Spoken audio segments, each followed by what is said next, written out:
How to think like Benjamin Graham and invest like Warren Buffett. Benjamin Graham is often referred to as the father of value investing and wrote the book The Intelligent Investor in 1949. Its basic principles are still in use today. Warren Buffett, Benjamin Graham's protege, is often called the world's most successful investor and abides by the ideals laid out in Graham's works. A main concept touted by Graham is that of the passive investor and the active investor. The passive investor, often referred to as a defensive investor, invests cautiously, looks for value stocks and buys for the long term.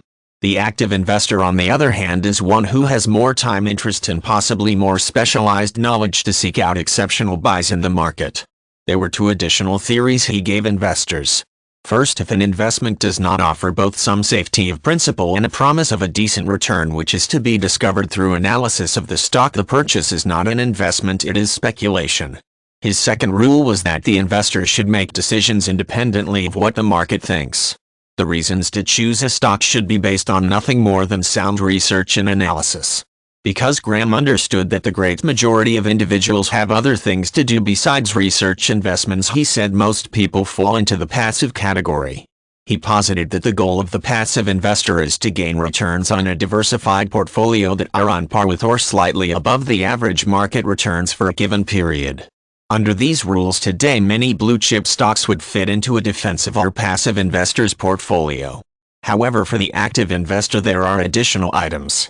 The active investor is one who is both willing and able to devote the necessary time to uncover bargains in the market in terms of value of the company versus market price through thorough research and analysis.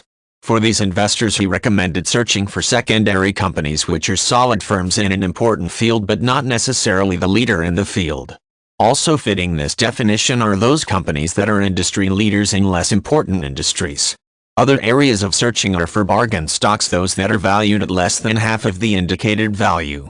He suggested several screeners, among them stocks that fall into the lowest 10% of PE ratios. He also recommended a portfolio of at least 10-30 stocks for proper diversification.